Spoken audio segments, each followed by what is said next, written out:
I feel strongly that now's the time for public relations.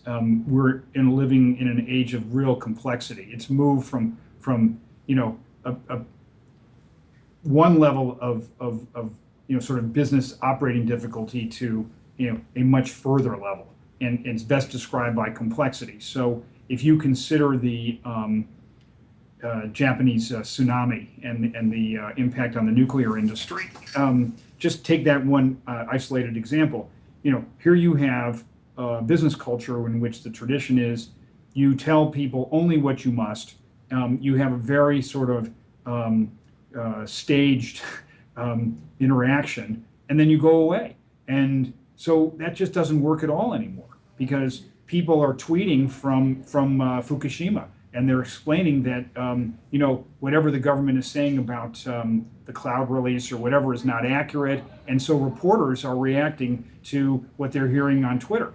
So the idea of a so-called vertical axis of communications where you control the message is just finished. So there's this new emergent horizontal axis that is clearly as powerful. And so a smart company, a smart institution, a government, has to now recognize that there's got to be a new modality for PR, that we are no longer just in the business of telling shaped stories, in effect a line extension of advertising, but in fact we are in a different time. We're in a period of public engagement where it's not just 24/7, but it's talking across all parts of the media landscape, which is mainstream, it's hybrid or blogs, it's social, and it's your own website.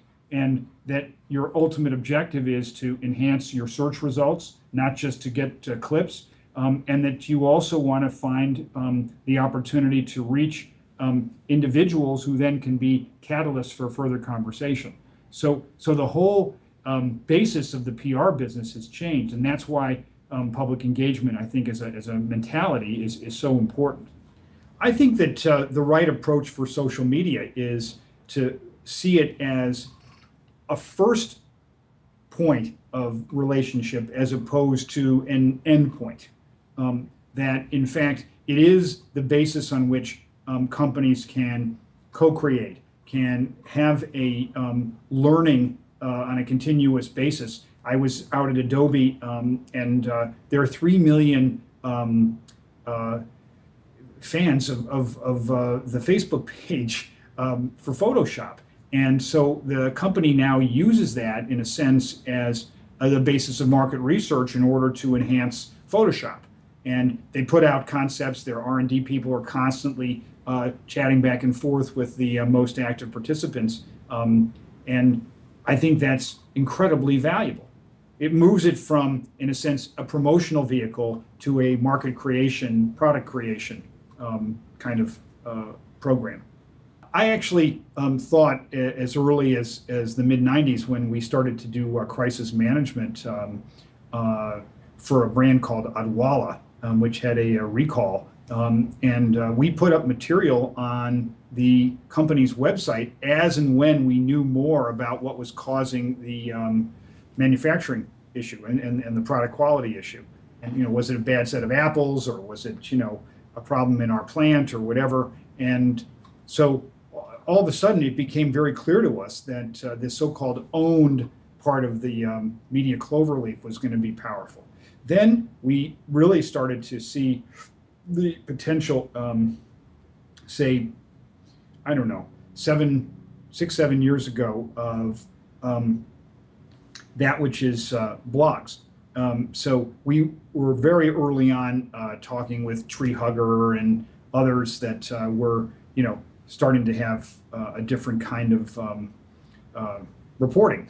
And then the sort of last part that became evident to us was social. And that really happened, say, 3 years ago, when the Dove campaign for Real Beauty and others really started to utilize the power of social and make it not just an innovation machine, but also a place where conversations are started. I mean, particularly on Twitter, because I don't know if you know this statistic, but do you know that half the Twitter posts come from 20,000 people?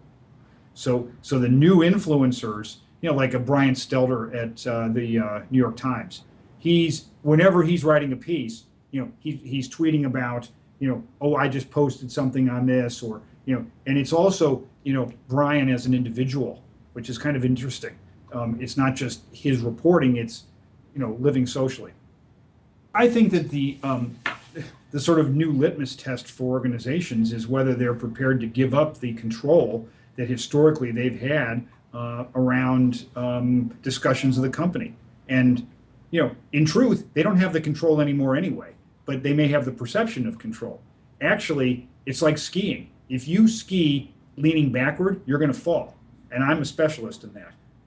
Whereas the smart people lean forward and they're not afraid. So you got to sort of use the skiing paradigm and say you're a hell of a lot safer if you're leaning over the hill.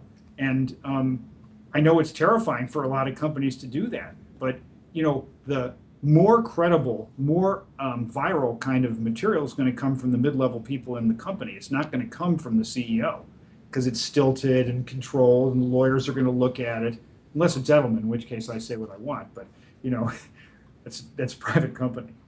My own little experience about the power of transparency.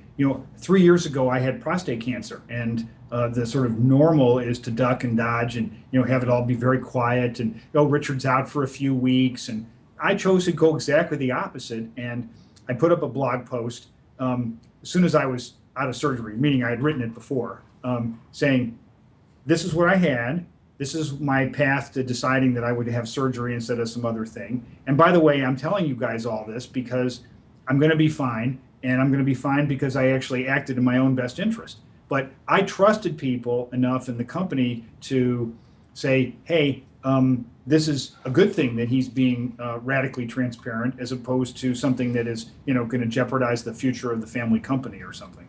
So that's my own little parable.